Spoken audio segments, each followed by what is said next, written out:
बिस्मिल्लाहिर्रहमानिर्रहीम। अस्सलामु अलैकुम माय डियर स्टूडेंट्स। आज के लेक्चर का आगाज़ करते हैं खूबसूरत दुआ के साथ। ज़ाहिर है मेरी और आपकी फेवरेट रब्बे ज़िदनी इल्मा। आज हम टॉपिक पढ़ने वाले हैं my dear students chapter number 10 का एक बहुत ज़्यादा important topic and that is basically phylum Echinodermata. और इसके बाद हमारे ये वाले phylum that is basically members of invertebrates will be over and we will be able to start with the chordates or vertebrates. So let's move to the whiteboard. हस्बैत आपको बोलूँगा क्या zoologists because we are studying zoology nowadays। और हम आप जानते हैं कि हम आज फाइलम पढ़ने वाले हैं एकाइनोडर्मेटा। और हस्बे आदत मैंने कोशिश ये की है कि आपके इस पूरे जर्नी में, इस पूरे सफ़र में एक harmony in the terms of knowledge, flow of knowledge वो आपके साथ रहे। और इस पर्टिकुलर केस में आपकी बुक में जो इंफॉर्मेशन थी इट वाज क्वाइट विविड, उसमें कोई तरतीब नहीं थी, सिमेट्री नहीं थी। तो उस पर्पस के लिए मैंने उसी सिमेट्री को फॉलो किया है जो मैंने बाकी 8 फाइला में रखी है, राइट। सो हम उसी सिमेट्री, उसी तरतीब को फॉलो करते हुए अपने लेक्चर को बिल्ड करेंगे। और let's move to the topic. हस्बे आदम क्या करेंगे, सबसे पहले लिखेंगे डायग्नोस्टिक फीचर, यानी ये कौन सी ऐसा फीचर है कि जिसको बुनियाद बना के हम इन मेंबर्स को एक ग्रुप में प्लेस कर सकते हैं। तो आंसर इज व्हेनेवर वी से द वर्ड एकाइनो, तो एकाइनो का मतलब होता है स्टूडेंट्स स्पाइंस, कांटे। और बहुत दफा आपसे जिक्र हुआ डर्माटोलॉजिस्ट क्या होता है, दैट स्टडी स्किन। तो इस लिहाज से एकाइनोडर्म यानी कि ऐसे ऑर्गेनिज्म के जिनकी स्किन पे स्पाइंस होते हैं या कांटे होते हैं, हम उन्हें क्या बोलेंगे, एकाइनोडर्म्स। बाज़ औक़ात ये कांटे बहुत ज़्यादा हार्ड भी हो जाते हैं और बाज़ औक़ात ये वाले कांटे बहुत सॉफ्ट भी हो सकते हैं, but they have got the spines on their skin. So it is the only unifying character in the members of phylum Echinodermata. अगर आप चीज़ों को लॉजिकल बेसिस पे याद रखेंगे तो वो आपकी ज़िंदगी का, आपकी मेमोरी का एक इंटेग्रल पार्ट बन जाएंगी। सो बजाय से क्या रट्टा लगाए, आप टर्म को सीखिए। एकाइनो मीन्स स्पाइनी और डर्म का मतलब होता है स्किन, तो ये कहलाएंगे एकाइनोडर्मेट्स।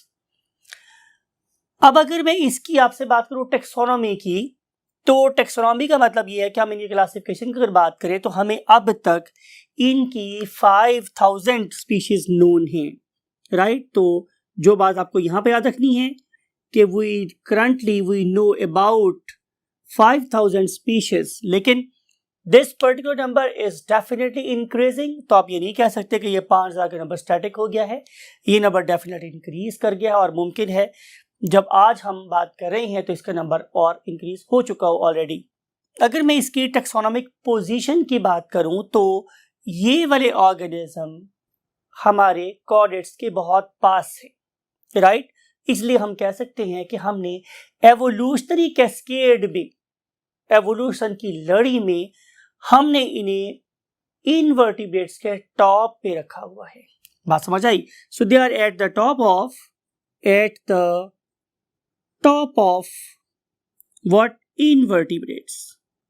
अब ऐसा क्यों किया हुआ है, ऐसी क्या क्या रीजंस हैं, इसके लिए हम इस चैप्टर के एंड पे प्रॉपर एक टॉपिक डिस्कस करेंगे जिसमें हम इन पर्टिकुलर ऑर्गेनिज्म की एवोल्यूशन के why we are going to place them very close to chordates and why being very simple still they are occupying this position, इसको हम बाद में डिस्कस करेंगे। नाउ हस्बे आदम क्या करेंगे कि हम एवोल्यूशनरी स्टेटस और इसके ओरिजिन की बात करेंगे। तो अगर मैं आप लोगों से इसके ओरिजिन की बात करूं तो फिर वही बात है कि हम डिफरेंट पर्सपेक्टिव में स्टडी करते हैं तो हमें ये वाला ऑर्गेनिज्म डिफरेंट जगहों पे फिट होता हुआ नजर आता है, लेकिन वही बात है कि ओरिजिन के बारे में हाउएवर कुछ बातें हमें पता है जो हम डिस्कस करने वाले हैं। कि नंबर 1, अगर मैं इसकी सेलुलरिटी की बात करूं तो yes they are true multicellular, ये बिल्कुल ट्रू मल्टी सेलुलर ऑर्गेनिजम्स हैं, right. And if you look at the zoa, so they are eumetazoans.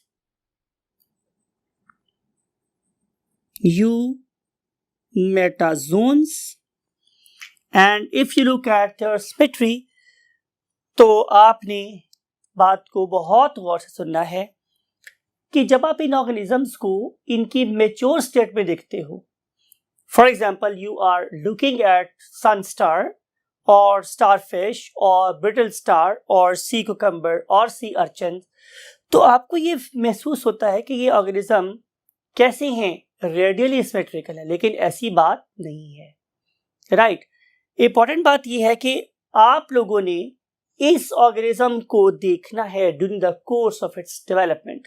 तो जब आप इसे डेवलपमेंट में देखते हो तो आपको पता चलता है कि इनके जो लार्वी हैं they are basically what, bilaterally symmetrical.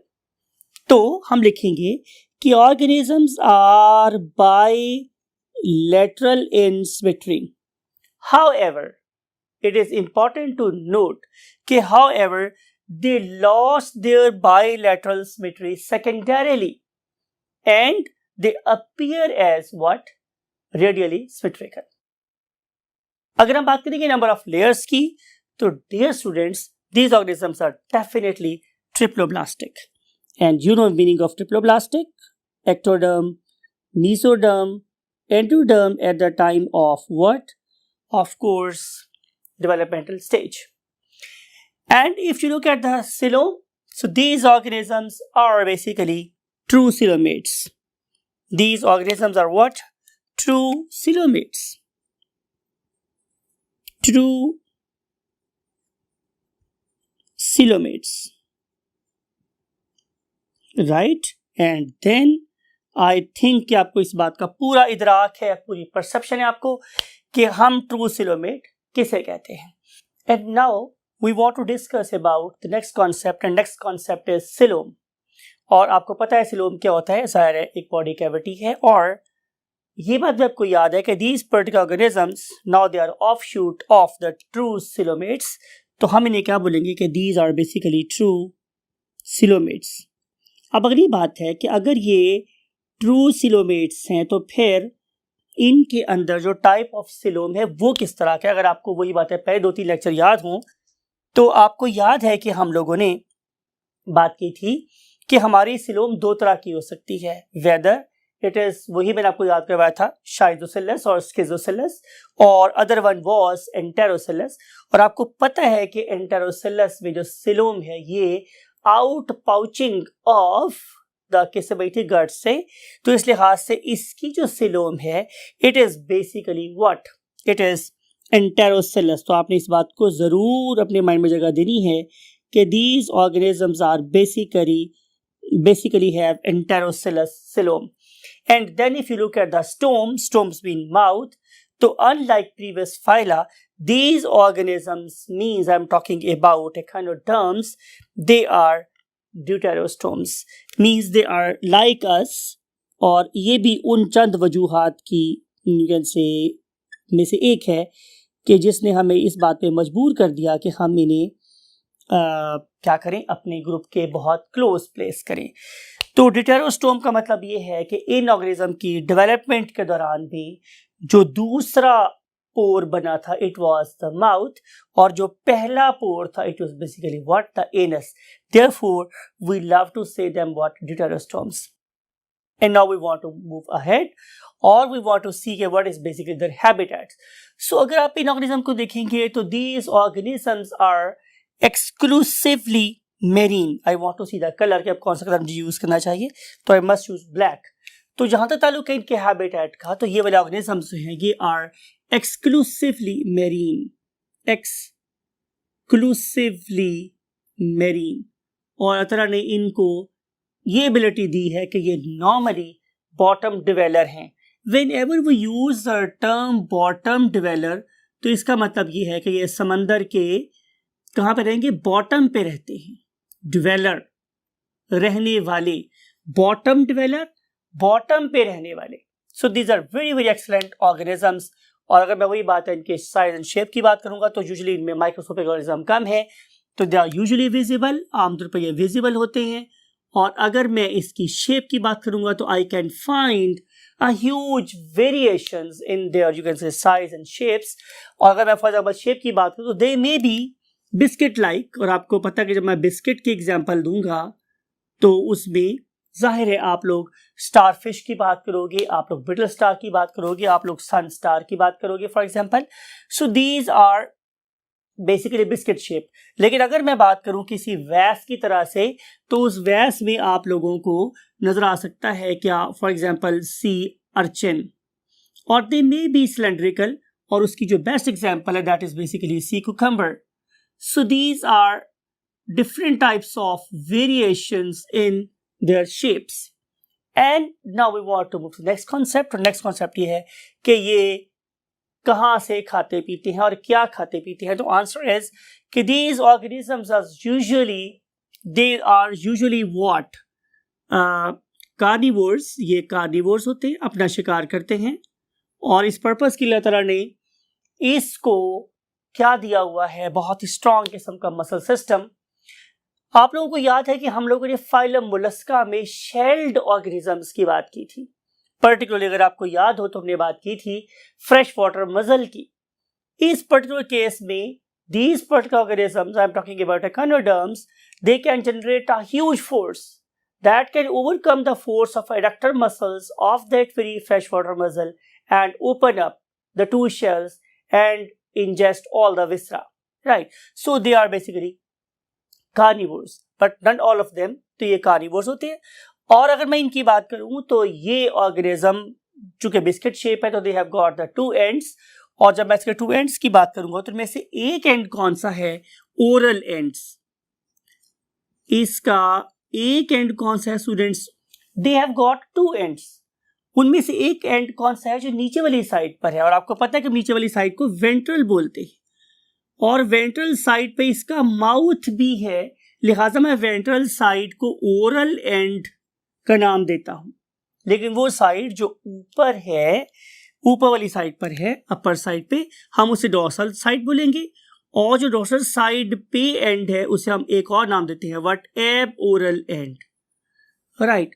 Although it don't have that much extensive digestive system, लेकिन इस छोटे से जर्नी में we have got all the kind of enzymes and the cells required to secrete digestive juices and carry out the process of what, absorption. ठीक है, तो इनका digestive system भी कैसा है, बेसिकली जाहिर है दो एंड है तो कैसा होगा, ट्यूब लाइक. एक बात आपने और याद रखनी है कि जब कभी भी हम लोग इंजेक्शन का काम कर रहे होंगे तो we have to have a very strong muscular pharynx. तो बिल्कुल इनके पास क्या है, स्ट्रॉन्ग मस्कुलर फेरिंग्स भी हो सकता है. और वो वाले ऑर्गेनिज्म जो कि शिकार नहीं करते हैं उनका जो फेरिंग्स है वो क्या होता है, इवर्सिबल, मीन्स वो बाहर निकल सकता है, जो अपना डेड ऑर्गेनिक मैटर है उसको भी चिपका सकता है और फिर अंदर वापस लेके भी जा सकता है. And now we want to move to the next concept and that is respiration and excretion.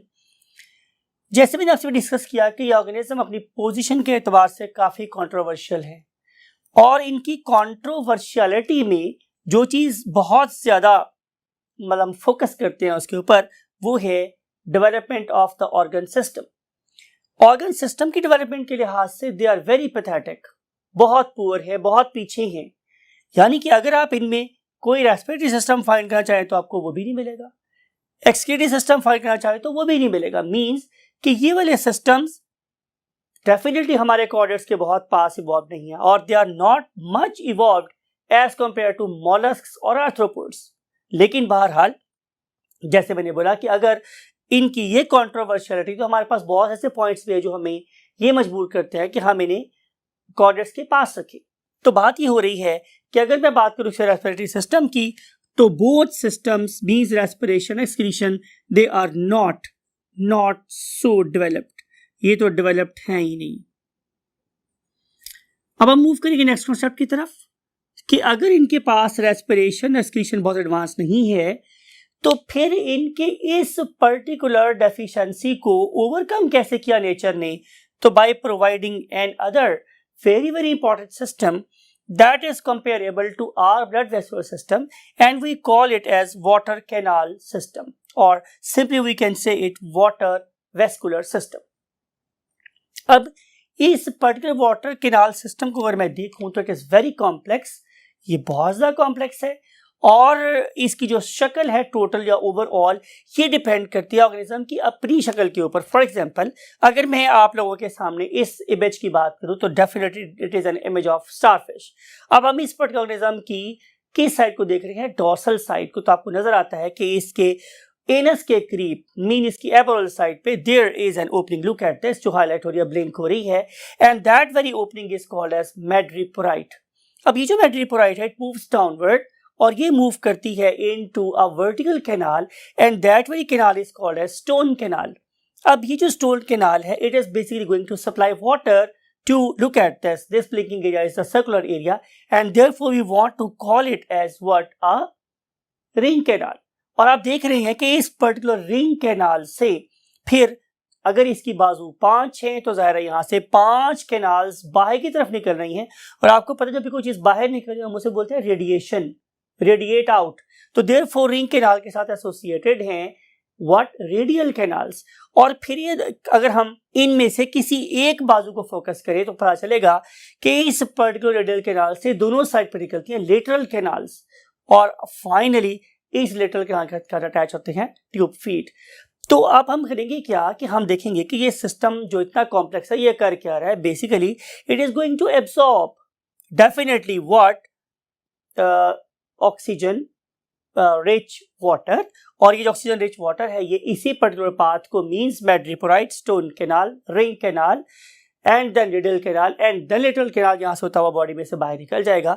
तो इस लंबे से जर्नी में जो कि इस पर्टिकुलर सिस्टम को आप देख रहे हैं कि पूरी बॉडी को इसने ऑक्यूपाई किया हुआ है, तो इस पूरी जर्नी में ये ऑलमोस्ट बॉडी के हर पार्ट को ऑक्सीजन रिच वाटर के थ्रू क्या प्रोवाइड कर रहा है, ऑक्सीजन। प्लस आपको ये बात भी पता है कि अगर एक ऑर्गेनिज्म पानी के अंदर रह रहा है और सफिशिएंट अमाउंट में वाटर मिल रहा है तो फिर इसके लिए बहुत ज़्यादा एडवांस किस्म का एक्सक्रीटरी साइकिल या सिस्टम रखने की जरूरत भी नहीं है because plenty full water is coming in direct contact. तो अगर ये वाले ऑर्गेनिज्म अमोनिया को ही डायरेक्ट पानी में डाल दें तो कोई प्रॉब्लम वाली बात नहीं है। So therefore these organisms they don't have any developed excretory system, rather it is compensated by the very much advanced canal, water canal system that is going to provide oxygen and going to release ammonia with it. So therefore we can call them as ammonotelics. So next concept मेरे पास क्या हमारे students, skeleton and locomotion। skeleton की बात करेंगे तो आपको दो बातें याद रखनी हैं कि नंबर 1, किसी भी ऑर्गेनिज्म की जो सबसे बाहर वाली कोटिंग है हम उसे क्या बोलते हैं, एपिडर्मिस, राइट, या हम इसे क्या बोलेंगे, एक्टोडर्म, और उसके नीचे वाली को क्या बोलेंगे सर, मेसोडर्म। अगर कोई स्केलेटन सबसे बाहर पाया जा रहा हो तो हम उसे क्या बोलेंगे, जाहिर है it is ectodermal in origin, लेकिन इस वाले केस में ऐसा नहीं हो रहा। आपने मेरी बात को जरा गौर से सुनना है। इस वाले केस में जितने भी स्पाइन्स बन रहे हैं, जितने भी कांटे बन रहे हैं, basically their origin is, look at this image, it is basically mesodermal in origin. और फिर से जो बनने वाली ये प्लेट्स है कैलकेरियस या जैसी भी सॉफ्ट या हार्ड, ये वाली प्लेट्स बेसिकली हमारी एक्टोडर्म को फाड़ती हुई बाहर निकल आती, राइट। देयरफॉर हम इसको क्या बोल रहे हैं, it is not an exoskeleton, it is a endoskeleton. अब मैंने आपको रीजन बताया कि व्हाई वी वांट टू से it endoskeleton, because it is mesodermal in origin. तो हर वो स्केलेटन जो मेसोडर्म से बनेगा उसे हम क्या कंसीडर करेंगे, एंडोस्केलेटन, राइट। सो एंडोस्केलेटन के सेल्स मेसोडर्म से बने हुए हैं और नंबर 2 ये हमारे एक्टोडर्म को फाड़ के बाहर निकले हुए हैं। तो ये है बेसिकली इसका स्केलेटन। और अगर हम बात करते हैं इसकी लोकोमोशन की, तो इसकी लोकोमोशन में जो चीज़ सबसे ज़्यादा यूजफुल है वो क्या है हमारे स्टूडेंट्स, उसे हम बोलते हैं ट्यूब फीट। और ये जो मैंने अभी जिक्र किया था आप लोगों से वाटर कैनाल सिस्टम का, तो आपको याद होगा मैंने बोला था कि हमारी आर्म्स के अंदर प्रेजेंट रेडियल कैनाल से डेवलप होती हैं क्या, lateral canals, look at this image.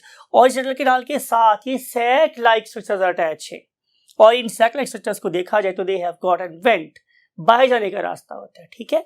इस पर्टिकुलर ट्यूब फीट को मैं देखूं अगर फर्दर मैग्नीफाई करके तो पता चलेगा कि इसमें 2 किस्म के मसल्स हैं। One of them are called as longitudinal, जो इस पर्टिकुलर सैक के साथ साथ अटैच होता है, क्या बोलूंगा, लॉन्गिट्यूडिनल मसल्स। लेकिन दूसरे मसल्स कौन से हैं, सर्कुलर।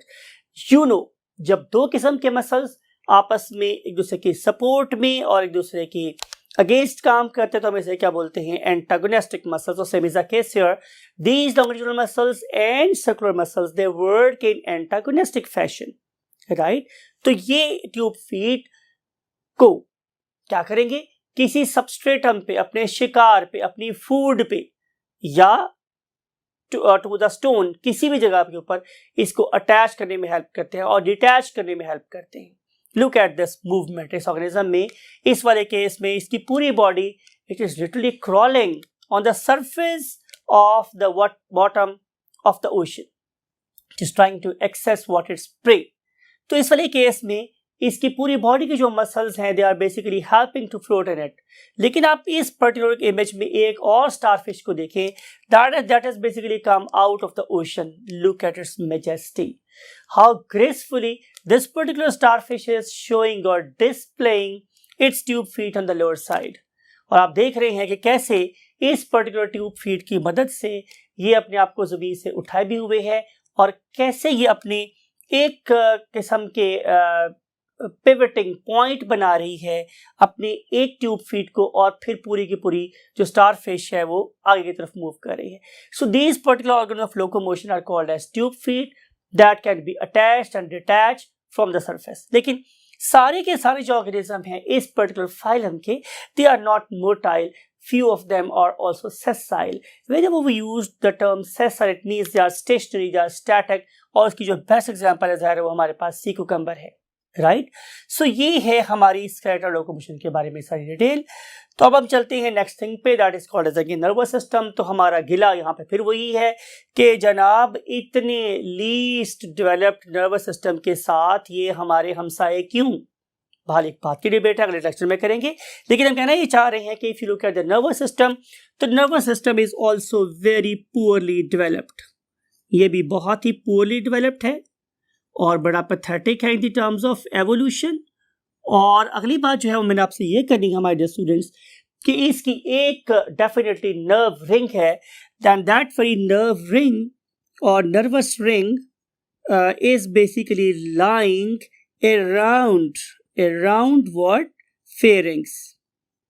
ठीक है, तो बस यही इसमें सबसे ज़्यादा सेंट्रल ये सेफलाइजेशन नज़र आती है। इसके अलावा इसके तो कोई बहुत ज़्यादा एडवांस नर्वस सिस्टम प्रेजेंट नहीं है। और अब हम चलेंगे लास्ट चीज़ की तरफ, एंड लास्ट चीज़ is none other than reproduction. बहुत बार जिक्र हुआ आप लोगों से, रिप्रोडक्शन दो टाइप की हो सकती है, एसेक्सुअल और सेक्सुअल। तो पहले हम बात करेंगे एसेक्सुअल रिप्रोडक्शन की। Asexual reproduction, so these particular organisms they are marvellous.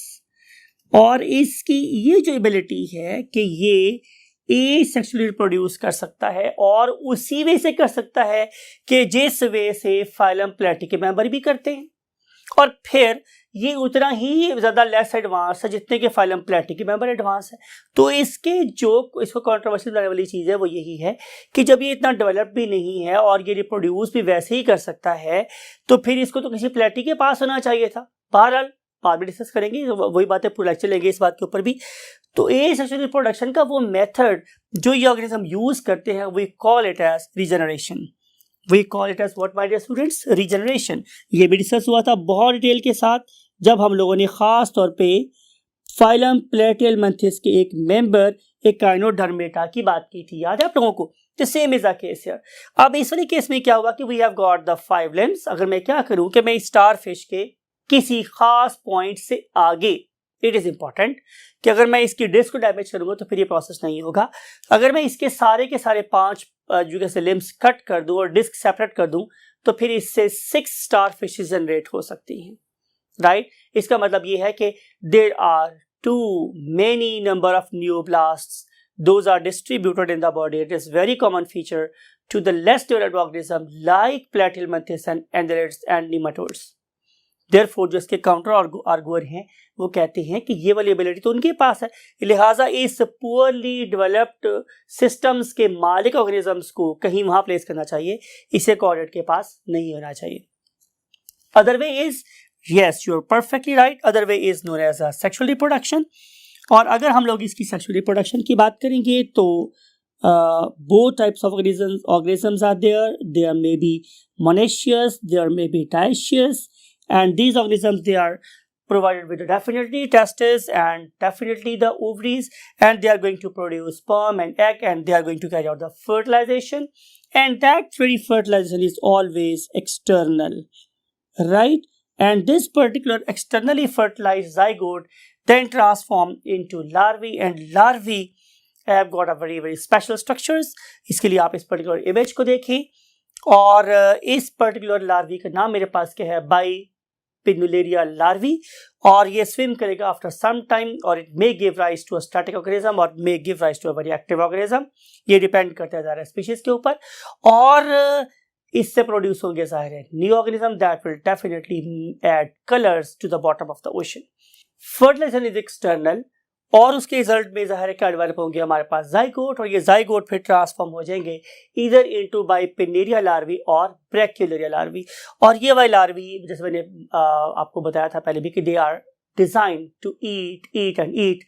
ये सिर्फ खाने पीने के लिए पैदा होते हैं, और उसके बाद ज़ाहिर है they are there to overcome the stop over stage, और फिर डेवलपमेंट को कंटिन्यू करेंगे, और फिर उसके बाद ये प्रोड्यूस होगा इधर इनटू अ सेसाइल ऑर्गेनिज्म और to a very active, you can say predator. ये डिपेंड करता है कि ऑर्गेनिज्म की कौन सी स्पीशीज है, और इस तरह प्रोड्यूस हो जाएंगे क्या, नए offsprings of that very organism. So that's it for today. अब इस पर्टिकुलर ग्रुप की ज़रा जो बहुत सी बातें बाकी रह गई हैं, for example what is their evolutionary status, फिर उसके बाद के ये रीजनरेशन कैसे हमारे पास कर रहे होते हैं, और फिर कि why we have placed them very close to chordates, और ये सारी की सारी बातें और बहुत कुछ इस फाइलम के बारे में इंटरेस्टिंग वो लेके आप लोगों से हाजिर होंगे इंशाल्लाह कल, इसी दुआ के साथ कि आप अपने पेरेंट्स का बहुत. बिस्मिल्लाहिर्रहमानिर्रहीम. अस्सलामु अलैकुम माय डियर स्टूडेंट्स. रब्बि ज़िदनी इल्मा. प्यारे आका सल्लल्लाहु अलैहि वसल्लम की दुआ के साथ लेक्चर का आगाज़ कर चुके हैं हम लोग, और कल आप लोगों से ये वादा हुआ था कि हम फाइलम का ऑर्डर मेटा को कंप्लीट करेंगे, और हम बात को वहीं से शुरू करते हैं जहाँ से बात को छोड़ा था, that is reproduction in echinoderms. Just for reinforcement, what was the meaning of echinoderm? I think अगर आप में से कुछ लोगों को याद हो तो एकाइनो का मतलब था स्पाइंस और कांटे, और डर्म का मतलब था स्किन. तो इसका मतलब यह है कि ऐसे ऑर्गेनिज्म थे कि जिनकी स्किन के ऊपर स्पाइंस पाए जाते थे. आइए हम इन्हीं एकाइनोडर्म्स की रिप्रोडक्शन के बारे में बात करते हैं. Hi my invertebrate zoologists. You know कि हम इनवर्टिब्रेट ज़ूलॉजी का लास्ट फाइलम डिस्कस कर रहे हैं, दैट इज एकाइनोडर्मेटा. और आपको याद होगा कि हमने कल बात को रिप्रोडक्शन पे छोड़ा था, तो क्यों ना हम बात को दोबारा वहीं से स्टार्ट करें, ताकि एक आपकी रीइंफोर्समेंट हो जाए और हमारा कनेक्शन दोबारा से लिंक हो जाए उसी के साथ. तो हम बात कर रहे थे इसकी रिप्रोडक्शन की. तो रिप्रोडक्शन की होती है हमारे पास दो types. One of them is called as asexual reproduction. और एसेक्सुअल रिप्रोडक्शन में माय डियर स्टूडेंट्स, ये ऑर्गेनिज्म क्या करते हैं कि ये अपनी ही बॉडी के किसी पार्ट को ब्रेक कर लेते हैं, या एक्सीडेंटली ब्रेक हो जाता है तो ये पार्ट लॉस नहीं होता, ज़ाया नहीं होता, बल्कि इससे डेफिनेटली एक नया ऑर्गेनिज्म क्रिएट हो जाता है.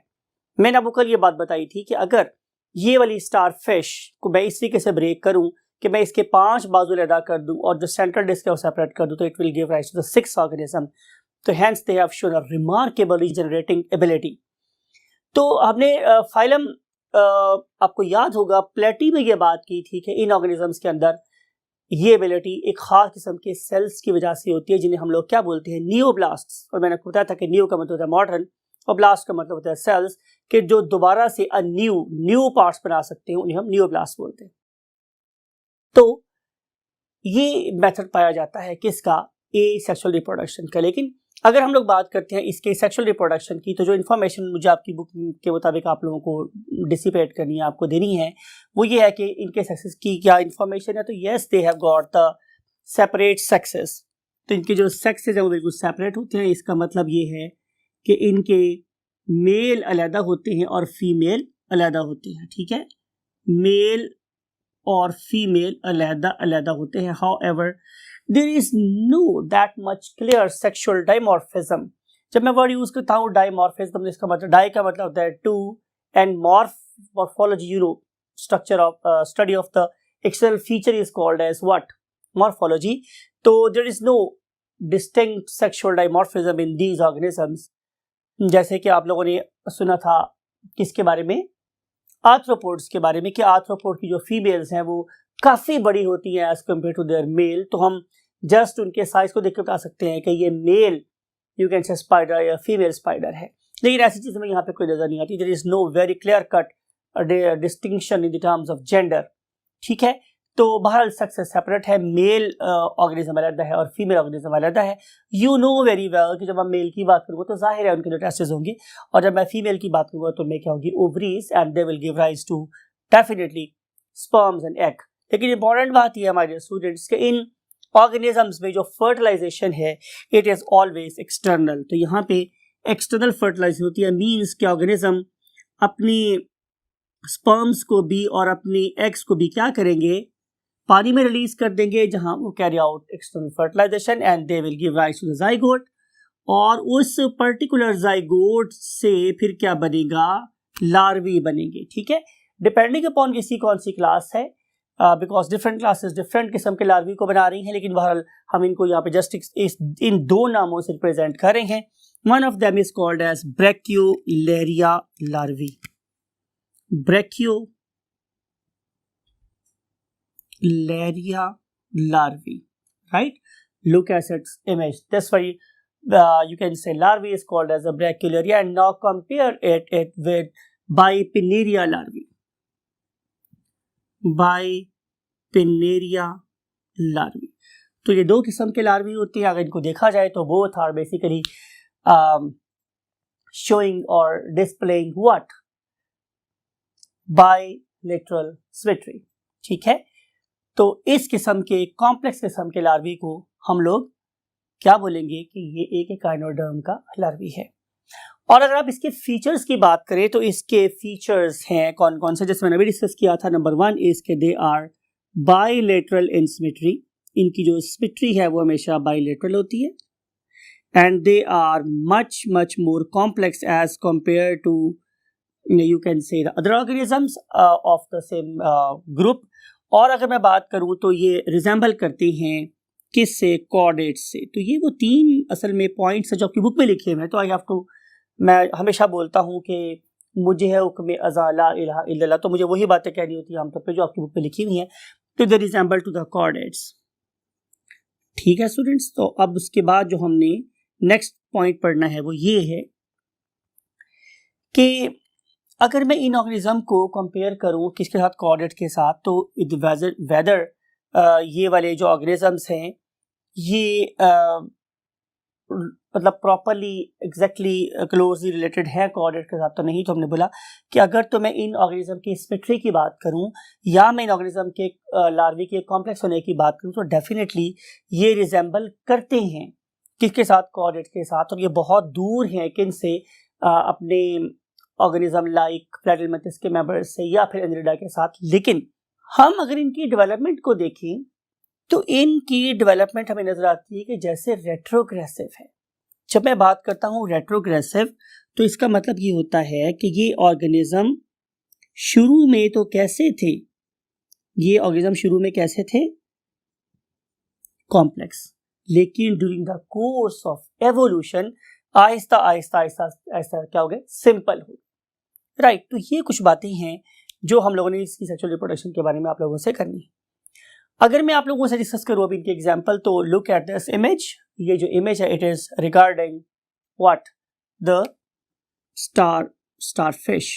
Very first example is starfish, right.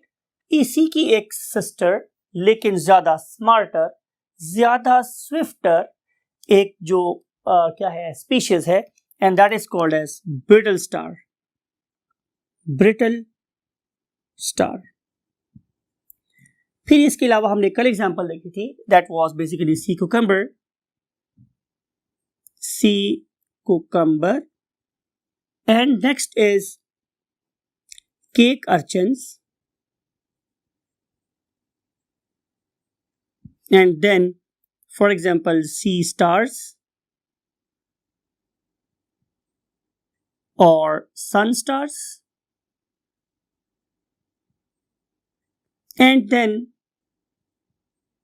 sea urchins. Right तो ये कुछ एग्जांपल्स है जो कि हमें नजर आती हैं हमारे समंदर में काफी ज्यादा मिकदार में.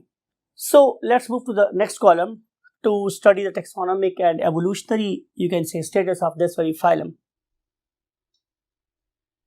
Taxonomic and evolutionary status of echinoderms.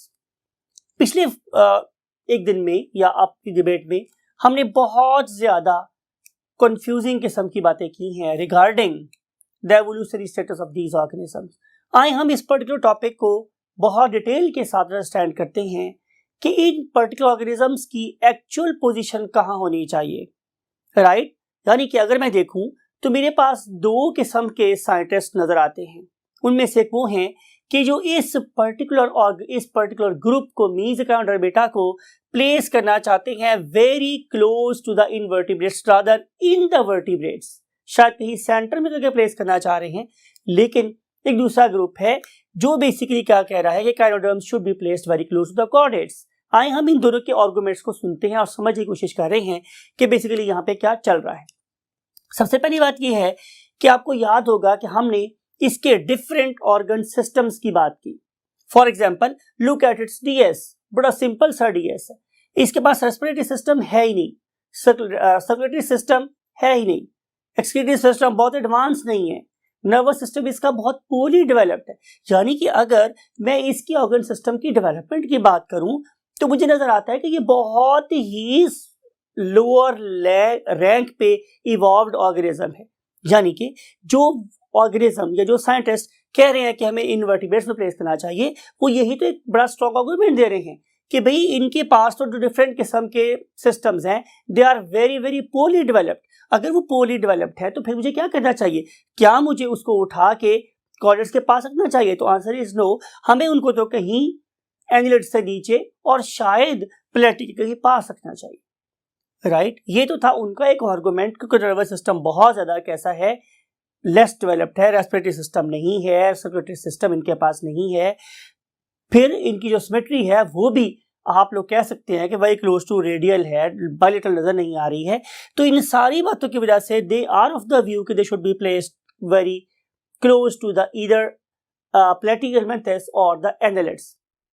लेकिन जो हमारे ऐसे साइंटिस्ट हैं जो क्लेम कर रहे हैं कि they should be placed very close to chordates, उसकी मेरे पास क्या लॉजिक है? सबसे पहली बात, वो जिस चीज को फोकस कर रहे हैं वो है उनकी डेवलपमेंटल बायोलॉजी.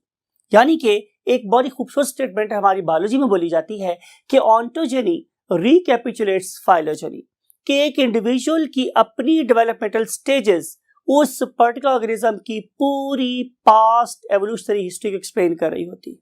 राइट जब हम किसी ऑर्गेनिज्म की डेवलपमेंटल स्टेजेस को स्टडी करते हैं तो पता चलता है कि ये किस किस स्टेज पर किस किस ऑर्गेनिज्म से या किस किस ग्रुप से रिजेंबल कर रहा था और फिर ये आगे बढ़ गया और अपने आप को किसी और वे में स्पेशलाइज किया. राइट तो जब हम स्टडी करते हैं एम्ब्रियोलॉजी, जब हम स्टडी करते हैं डेवलपमेंटल बायोलॉजी, तो मुझे पता चलता है कि ये वाले ऑर्गेनिज्म जिन्हें हम एकाइनोडर्म्स बोल रहे हैं they are showing a very different type of cleavage that is called as radial cleavage. ठीक है तो यहाँ पे हम लोगों को रेडियल क्लीवेज नजर आती है और आपको ये बात याद होगी कि रेडियल क्लीवेज में जो डेवलपमेंट होती है इट इज इनडिटर्मिनेट. हमें नहीं पता होता कि कौन से सेल से हमारी कौन सी चीज बन रही होगी. तो इस वजह से इस पर्टिकुलर ग्रुप में एकाइनोडर्म को प्लेस करने वाले क्या कहते हैं कि they should be placed very close to the chordates और हेमिकॉर्डेट्स. फिर दूसरा एविडेंस क्या देते हैं वो लोग? वो दूसरा एविडेंस ये दे रहे हैं जनाब कि डेफिनेटली इस पर्टिकुलर ऑर्गेनिज्म की डेवलपमेंटल स्टेजेस जब हम स्टडी करेंगे तो पता चलेगा कि ये वाले ऑर्गेनिज्म दे नेवर शो प्रोटोस्टोमी. ये कभी भी प्रोटोस्टोमी को शो नहीं करते. मींस इनका जो ब्लास्टोपोर है वो माउथ नहीं बनता बल्कि वो एनस बनता है. और जिनमें दूसरा पोर डेवलप होता है, दूसरा होल डेवलप होता है, that is at the opposite end of the blastopore that give rise to the mouth and deutero means second. तो चूंकि इनके अंदर जो दूसरा होल डेवलप हो रहा है वो माउथ बन रहा है, तो ये वाला फीचर बहुत एडवांस है। ये फीचर कभी भी प्रोटेरोस्टोम के साथ रिजेंबल नहीं करता। Therefore they should never be placed in or they should never be embedded in protostomes, they should be kept in or with very close to the deuterostomes. Then अगर मैं पर्टिकुलर बात करता हूं इसकी सिलोम की, तो इसकी सिलोम कैसी है? True coelom, right. तो जब मेरे पास डेवलपमेंटल स्टेज में ट्रू सिलोम नजर आती है, तो how I can place these organism in acoelomates और इन विसिनिटी ऑफ व्हाट? सूडोसिलोमेट्स। ना तो ये एसिलोमेट है, ना ये सूडोसिलोमेट है, बल्कि ये तो ट्रू सिलोमेट्स है। और फिर अगर आप देखिए तो आपको नजर आएगा कि इनके मेसोडर्मल सेल्स का ओरिजिन भी वहीं से है जहां से कि दूसरे ड्यूटेरोस्टोम्स का होता है। देयरफॉर इनकी अब तक 1, 2 और 3 बातें, रादर 4 बातें, अगर मैं मेसोडर्मल सेल्स के ओरिजिन की बात करूं तो वो भी बिल्कुल रिजेंबल कर रही है। तो अब तक सिर्फ एक बात कि उनमें सिस्टम्स पोली डेवलप्ड है, उसके अगेंस्ट में जो आर्गुमेंट्स मुझे मिल रही हैं वो तक कितने हो गए हैं? 4 आर्गुमेंट हो गए। और अब हम पढ़ना चाह रहे हैं 5वां आर्गुमेंट, यानी कि इनके अंदर बायोकेमिकल रिजेंबलेंस भी है, यानी कि वो वाला मॉलिक्यूल, वो वाला बायोकेमिकल सब्सटेंस कि जो इन ऑर्गेनिज्म में पाया जाता है वो हमारे कॉर्डेट्स में भी पाया जाता है, राइट। और उस पर्टिकुलर सब्सटेंस का नाम मेरे पास क्या है? फॉस्फोक्रिएटिन,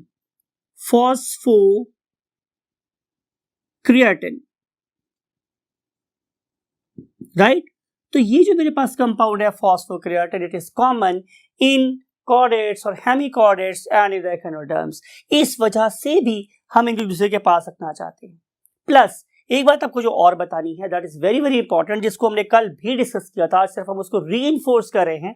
वो बात मेरे पास क्या है कि what is the type of skeleton.